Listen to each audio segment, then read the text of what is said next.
तुम्हारे चेहरे पर शांति हो।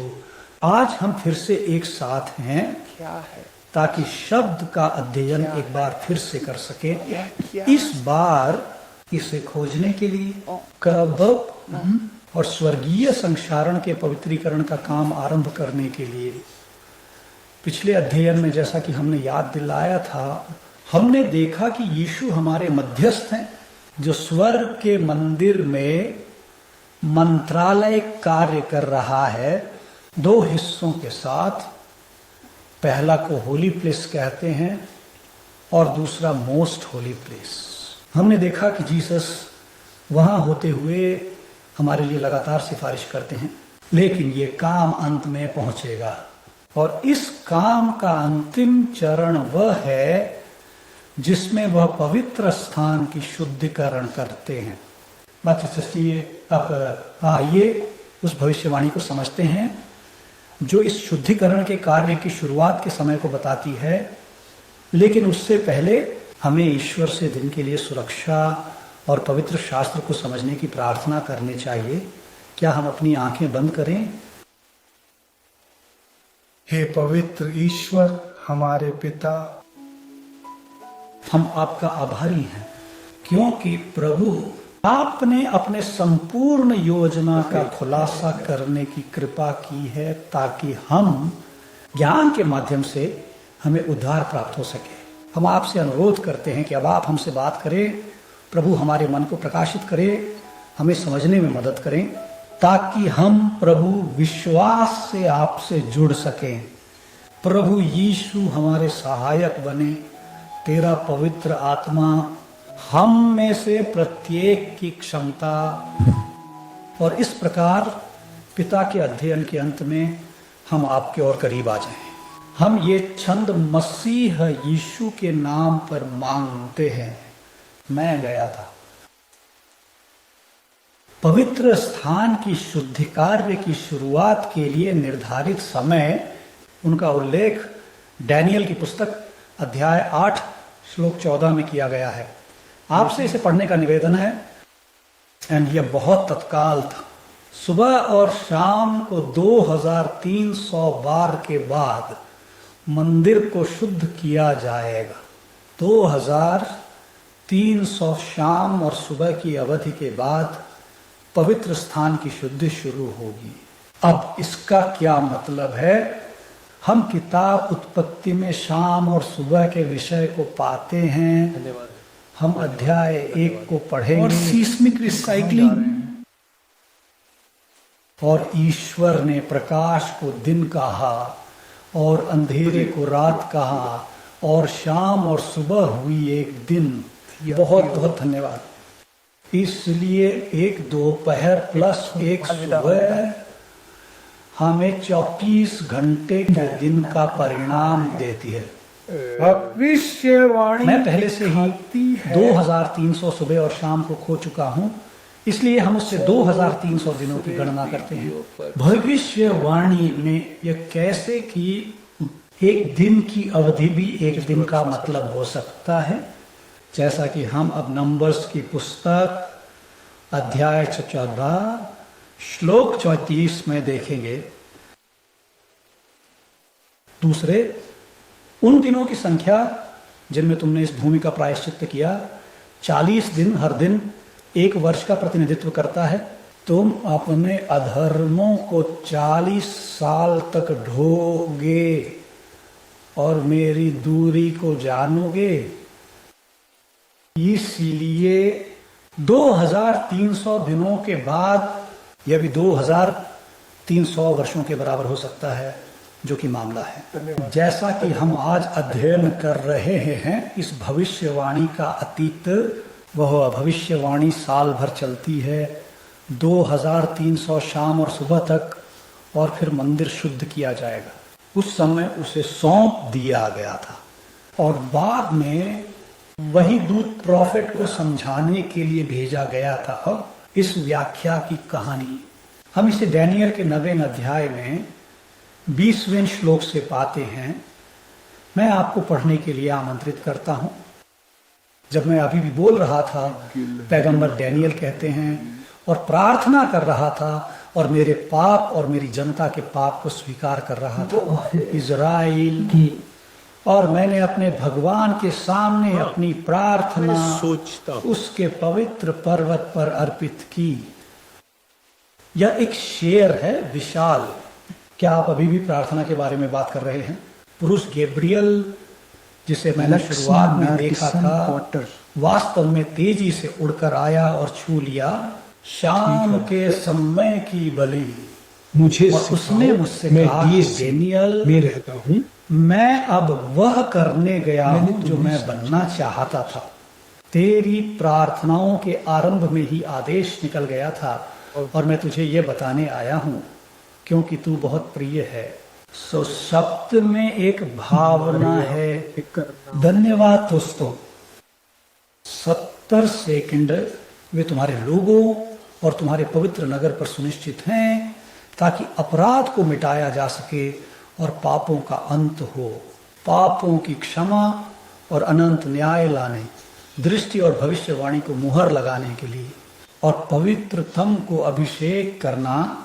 जान लो और समझो, यरूशलेम को पुनः स्थापित और निर्मित करने के आदेश के निकलने से लेकर मसीह राजकुमार तक 60 सप्ताह और 62 सप्ताह सड़कें और बाढ़ें फिर से बनेंगी, लेकिन संकट के समय में।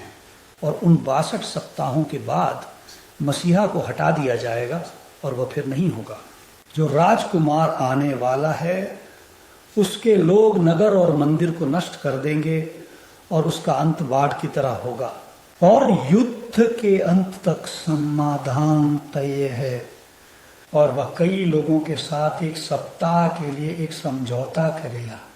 बुधवार को वह बलिदान और प्रसाद की पेशकश को रोक देगा और जब विद्वेषों से ऊपर उठ जाएगा तो आसमानी चीखने वाला आएगा और यह सब समाप्ति तक।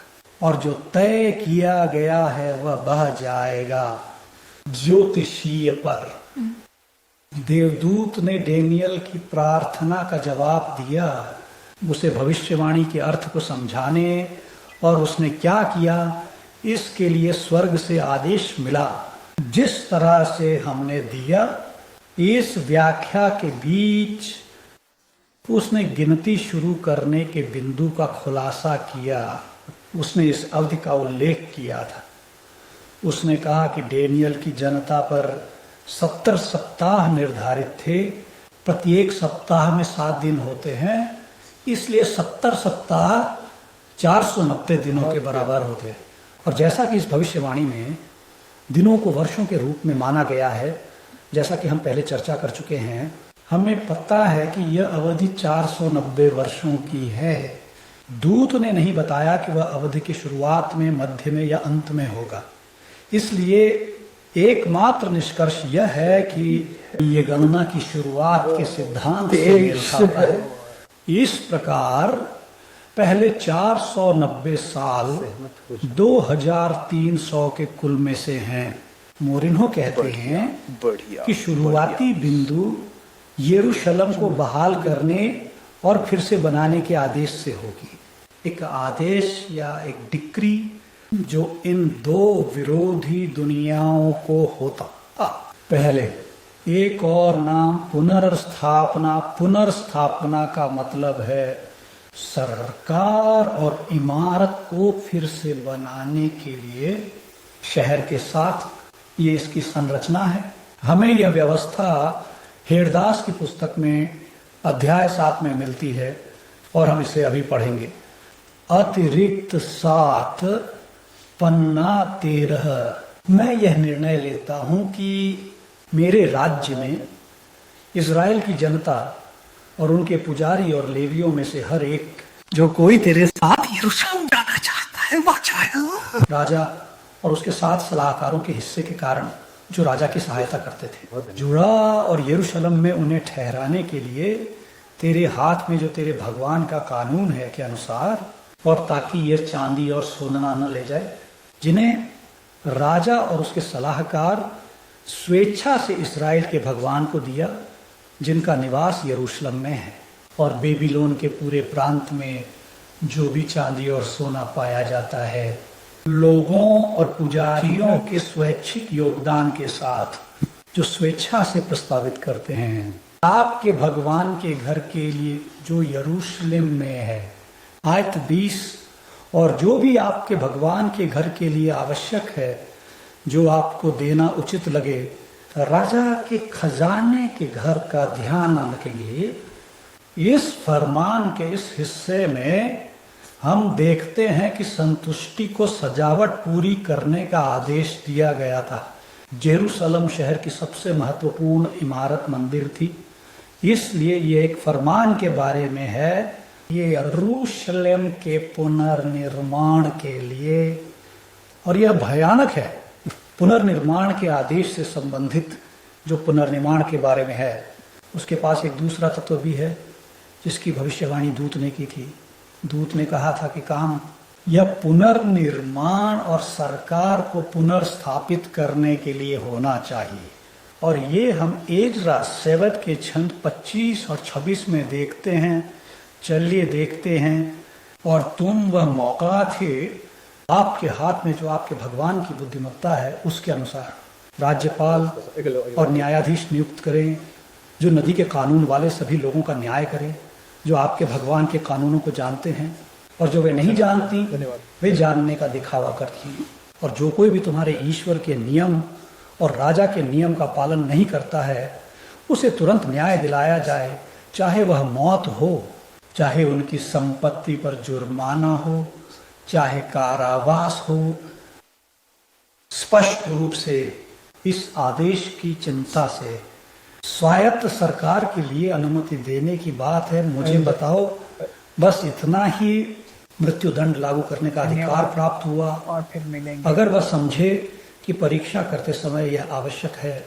भगवान के आदेश यानी लोगों को फिर से ईश्वर के नियमों के अनुसार खुद को शासित करने की आज़ादी होगी, जैसा कि शुरुआत में था जब ईश्वर ने लोगों को धरती के भूभाग पर स्थापित किया।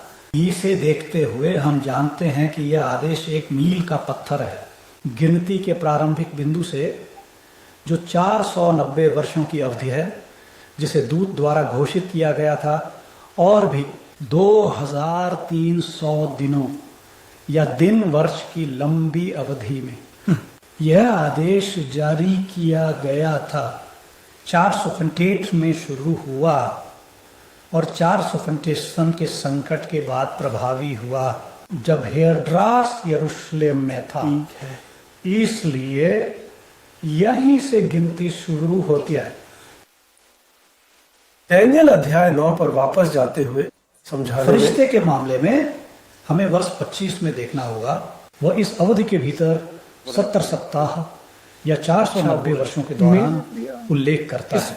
अंतिम 7 वर्षों की अवधि या अंतिम सप्ताह, जैसा कि यह पढ़ाई से निष्कर्ष निकाला जा सकता है। हम फिर से केवल आयत को पढ़ेंगे ताकि समझना और भी आसान हो जाए। जानता है और समझता है जेरूशलम को बहाल और पुनर्निर्माण करने के आदेश से लेकर मसीह तक राजकुमार 7 सप्ताह और 62 सप्ताह सड़कें और बाजार फिर से बनेंगे, पर मुश्किल समय में तो वह कहता है कि आदेश से एक अवधि गिनी जानी चाहिए जो 7 सप्ताह या 62 तक जोड़ती है। 7 और 62 मिलाकर हमें 49 सेंट मिलते हैं। हर हफ्ते में 7 दिन होते हैं। इस हिसाब से हमारे पास 483 वर्ष है। एर अब एक टिप्पणी, पूरी अवधि जो स्वर्गदूत ने बताई थी वह 70 सप्ताह थी, लेकिन यहाँ वह 59 की बात करता है, इसलिए एक कमी रह जाती है। इसलिए ये गणना जो लुईस यहाँ रखता है वह हमें आखिरी सप्ताह की शुरुआत तक ले जाएगी। इसे अब तारीखों की गणना में या वर्षों में रखते हुए और इसे ग्राफ के रूप में प्रस्तुत करते हैं। साल 457 में आदेश जारी किया गया था और गणना शुरू हो गई। 443 साल बाद हमें 26, लेकिन याद रखना चाहिए कि समय रेखा में 0 वर्ष मौजूद नहीं है, तो आप ईसा पूर्व 1 वर्ष तक पहुंचते हैं और फिर ईसा पश्चात 1 वर्ष में चले जाते हैं। और इसे मानते हुए आप इस विभाजन को आगे बढ़ा रहे हैं 1 साल आगे। तो 26 के बजाय ये 47 होगा। सरल शब्दों में चार्ट में पहले से पेश करते हुए हमारे पास है एंटाक्सिस्टिस का आदेश, इससे पहले 455 ईसा पूर्व, और फिर ये कहा जाता है 59 नहीं, जो 483 वर्ष हैं, जो हमें वर्ष 27 तक ले जाते हैं। बाइबल का पाम वर्जन समीक्षित और अद्यतन डेनियल नोगेरा की सिद्धियों के व्याडक्ट तक की यात्रा पर वह इस प्रकार कहता है, राजकुमार के बदले में मसीह के पास, इसलिए वह कहता है मसीह के पास 7 सप्ताह और 62 सप्ताह। और यह हमें समझने के लिए प्रकाश देता है कि इस अवधि के अंत में, यानी इस आखिरी सप्ताह की शुरुआत में क्या होना चाहिए। एक संत सीखने के अनुसार पवित्र आत्मा का प्रतिनिधित्व करने वाले सोने की ढलाई के माध्यम से बनाया जाता है। यानी एक समय था जब अभिषेक किया जाना था। हाँ? अभिषेक यानी मसीहा का अभिषेक होगा। हम जो संस्करण पढ़ते हैं वह राजकुमार के बारे में बताता है। आकाश का राजकुमार कौन है? यीशु। और वास्तव में यह हुआ था। हम जैसा कि बाइबल में है, मैथ्यू के सुसमाचार में यह घटना दर्ज है। अध्याय 3 श्लोक 16। और जब यीशु का बपतिस्मा हुआ, तुरंत पानी से बाहर आ जाओ। और देखो, आसमान खुल गए और उसने देखा कि परमेश्वर की आत्मा कबूतर के रूप में उतर रही है और उस पर आ रही है। जीसस का बपतिस्मा सन 27 में हुआ था, जैसा कि भविष्यवाणी में बताया गया था। इसलिए हम सही व्याख्या के साथ हैं। मसीहा को अंतिम सप्ताह की शुरुआत में 27वें वर्ष में अभिषेक किया गया था। डैनियल की पुस्तक अध्याय 9 श्लोक 37 पर वापस जाते हैं। हम देखते हैं कि वह मसीह कई लोगों के साथ 1 हफ्ते यानी 7 साल के लिए एक समझौता करेगा। सप्ताह के मध्य में वह बलिदान और भोजन की पेशकश को रोक देगा। अब हिब्रू इसमें दिलचस्प चित्र है।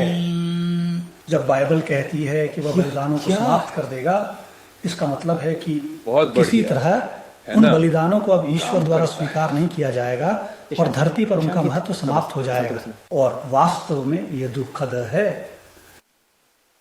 3 साल और 6 महीने बाद जब यीशु ने अपनी सेवा शुरू की, उनके बपतिस्मा के बाद यीशु की मृत्यु हो गई ओ क्रॉस पर। और जब वह मरे तब बाइबल कहती है कि एक अदृश्य हाथ उसने वही पर्दा फाड़ दिया जहां खून के हिस्से रखे जाते थे। इसमें प्रतीकात्मक रूप से लोगों के पापों को समाहित किया गया है। हम इसे मत्ती के अध्याय 27 श्लोक 50 में पढ़ेंगे। और जीसस ने एक बार फिर जोर से आवाज लगाई और आत्मा को समर्पित कर दिया। और देखो, मंदिर का पर्दा ऊपर से नीचे तक 2 भागों में फट गया और पृथ्वी हिल्ली और चट्टानें फट गईं। भगवान ने एक दूत भेजा ताकि वह ऊंची हरियाली को नीचे तक फाड़ दे। वह पर्दा था जिस पर पापों के साथ खून छिड़का गया था। जब वह पर्दा फटा, भगवान ने, जो कोई समझने की स्थिति में है, उसे दिया कि वह उस पवित्र स्थल की सेवा को और स्वीकार नहीं करे। और क्यों, इसे हम पहले ही जान चुके हैं पिछले अध्ययन के पाठ में। क्योंकि यीशु वास्तविक पुजारी बन जाएंगे, वह बिना पाप के। भगवान ने मूसा के समय में सेंट क्लोविस की स्थापना की थी। तब से कई पुरुष इस पद पर एक के बाद एक आए। सर्वोच्च पुजारी के पद पर, जो मुख्य प्रधान पुजारी था, या सामान्य पुजारी के पद पर भी, वे सभी समय की सेवा में काम करते थे। लेकिन मौत उन्हें आगे बढ़ने से रोकती थी। लेकिन वहां एक थे जिन्होंने एक बार मरने के बाद पुनर्जीवित होकर सदा के लिए जीवित रहे प्रभु यीशु। इसलिए उन्हें सदैव के लिए पुजारी नामित किया गया था, यानी एक पुजारी जो कभी नहीं छोड़ेगा किसी की जगह किसी और को लाने के लिए। डैनियल के 9वें अध्याय 27वें श्लोक की ओर लौटते हुए बाइबल कहती है कि वह एक सप्ताह के लिए कई लोगों के साथ एक मरम्मत का समझौता करेगा। क्या आप 70 के अंतिम सप्ताह की बात कर रहे हैं? हम उसके आधे हिस्से तक पहुंच चुके हैं, जहां हमने देखा कि यीशु की मृत्यु हो गई। यीशु ने अपनी सेवा की शुरुआत 27वें वर्ष में की थी। इस प्रतीकात्मक सप्ताह में 3 दिन और आधा प्रोफेटिक या 3 साल और आधा के बराबर है। 7वें वर्ष में 3 साल और 6 महीने हमें 31वें वर्ष तक ले जाएंगे, जब क्राइस्ट की मृत्यु हुई। लेकिन इस योजना के अंत में एक और घटना होने वाली थी, क्योंकि यह वह समय अवधि होती है जो ईश्वर ने मानवता के लिए निर्धारित की थी। इजराइल के लोग, ईश्वर के चुने हुए लोग। डैनियल 20 अध्याय 9 और पद्य 24 में उसने कहा था, और दूसरी निश्चित सप्ताह समय पर तय किए गए हैं। इस आखिरी सप्ताह का अंत वह साल 33 में होगा। हम आपके लिए स्क्रीन पर एक चार्ट बनाकर दिखाएंगे। आखिरी हफ्ता साल 27 में शुरू होता है। इसमें 7 साल होते हैं, तो 27 + 7 0 से 34 तक। साल 34 में इजराइल के लोगों का चुनाव समाप्त हो जाएगा, ईश्वर की चुनी हुई जनता। लेकिन क्यों? क्या वाकई में भगवान थक जाएंगे? देखो, नहीं देखेंगे। इसका एक कारण है। वजह यह है कि लोग अब भगवान के बेटे को नहीं चाहते थे, जैसे वह उन पर उतरता है, जैसे कि वह उनके ऊपर होता है। ये हमें मिलता है अधिनियमों की पुस्तक में अध्याय 7। वहाँ पर एक रिकॉर्ड है पद्य 55 में। लेकिन जब वह पवित्र आत्मा से भरी हुई थी और स्वर्ग की ओर देख रही थी, उसने परमेश्वर की महिमा और यीशु को देखा, जो ईश्वर के दाहिने हाथ पर है, और कहता है, देखो, मैं स्वर्गों को खुला हुआ देखता हूँ और मनुष्य का पुत्र जो खड़ा है परमेश्वर के सामने। ये स्टीफन थे, एक सुसमाचार प्रचारक, जिन्होंने उस समय कई महत्वपूर्ण काम किए। लेकिन कहानी जारी रहती है। वे जोर से चिल्लाए, ये यहूदी हैं। उन्होंने अपने कान बंद कर लिए और एक मत होकर उस पर टूट पड़े और उसे शहर से बाहर निकालकर उस पर पत्थरबाजी की।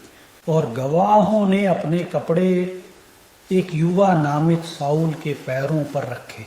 उन्होंने स्टीफन पर पत्थर बरसाए, जो पुकारते हुए कह रहा था, प्रभु यीशु, मेरी आत्मा को स्वीकार करो। अब घुटनों पर गिरकर उसने जोर से पुकारा, हे प्रभु, इस पाप को उन पर न लगाना। और यह कहकर वह सो गए। अध्याय 8 श्लोक 1। और सुलेमान ने भी उसकी मृत्यु पर सहमति जताई, और उस दिन उन्होंने यरूशलेम में स्थित चर्च के खिलाफ एक बड़ा पीछा किया, और सभी जूटिया और सामरिया के देशों में बिखर गए, सिवाय प्रेरितों के। लेकिन जो लोग बिखरे हुए थे वो चले गए और हर जगह वचन की घोषणा करते हुए। ये रिकॉर्ड होता है प्रभु यीशु को, और यीशु मसीह के रूप में। पर अगर ईश्वर न चाहे माँ, और न केवल उससे, जेरूशलेम से जिन्हें वे मिले, उन सभी को बाहर कर दिया गया। जो लोग प्रभु यीशु को उद्धारकर्ता के रूप में स्वीकार करते थे या उसका नाम घोषित करते थे। निष्कासन।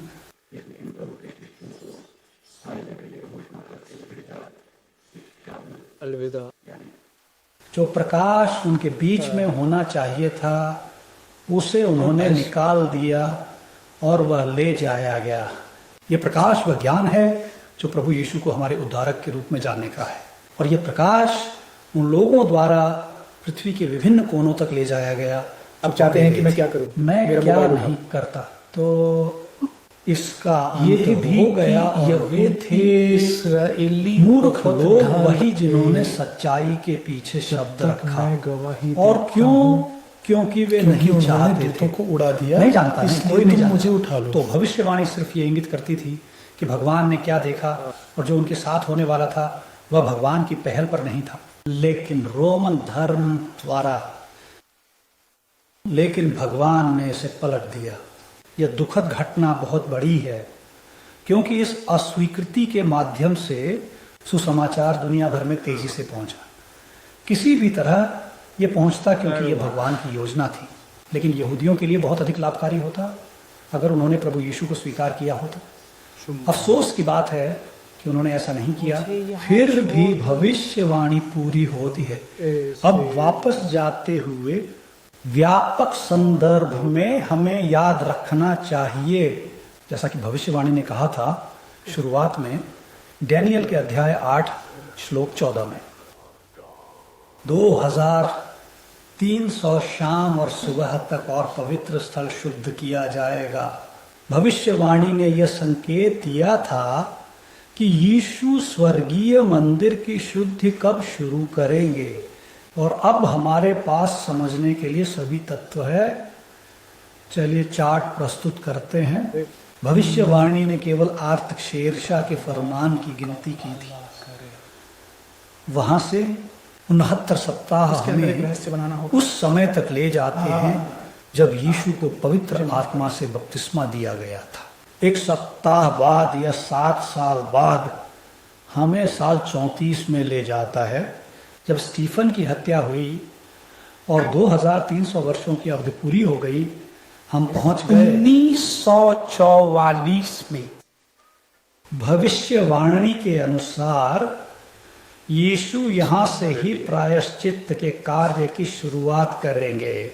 विशेष रूप से यीशु ने इस कार्य की शुरुआत एक तिथि को की, वह थी 22 अक्टूबर, जो उस उपवास पर्व के साथ मेल खाता है जिसे भगवान ने अपने लोगों को मनाने के लिए सिखाया, जैसा कि लिखा है लय व्यवस्था की पुस्तक में अध्याय 23 छंद 19 से 32 तक। इसीलिए 1840 स्वर्ग में है, के मन की शुद्धि का काम कर रहे हैं।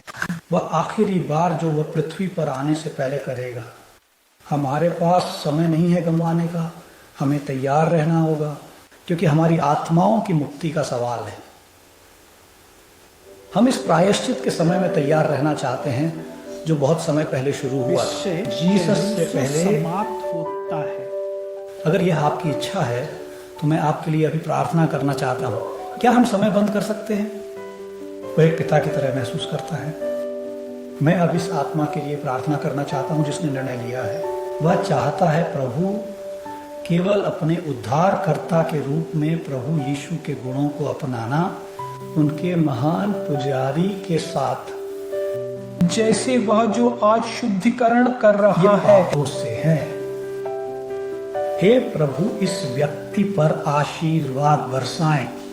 अभी उससे बात करो, उस पर अपनी आत्मा डालो, सशक्त बनाओ तुम्हारी आज्ञा का पालन करने के लिए, क्योंकि केवल तुम्हारी शक्ति से ही हम कर सकते हैं। और उसे आगे भी मार्गदर्शन करते रहे। पिता, सच्चाई की शिक्षा के पथ पर उसे ले चले। हम तुम्हारी मुक्ति के लिए तुम्हारा धन्यवाद करते हैं और प्रार्थना करते हैं कि तुम हमारे साथ बने रहो। ईसा मसीह के नाम पर आमीन। हमारे अध्ययन का आज समापन हो गया है। हमने देखा कि ईसा अंतिम स्वर्गीय मंदिर में प्रायश्चित का काम कर रहे हैं, अपने लोगों के पास वापस धरती पर आए। यह है या नहीं एक तरीका है। आप हम इस काम में उसके साथ कैसे सहयोग करें, अंगूर के दानों कैसे की सहयोग शर्तें करें हैं। ताकि हम ये अगले अध्ययन में नहीं देखेंगे। हम आपको हमारी इस श्रृंखला में जुड़ने का निमंत्रण देते हैं। आइए प्रेरित साथी के बारे में और अधिक सीखें, जो आखिरी दिनों में भगवान के लोगों को दिया गया था। चलो चढ़ते वहां हैं, मिलते हैं। चलो देखा? चढ़ते हैं।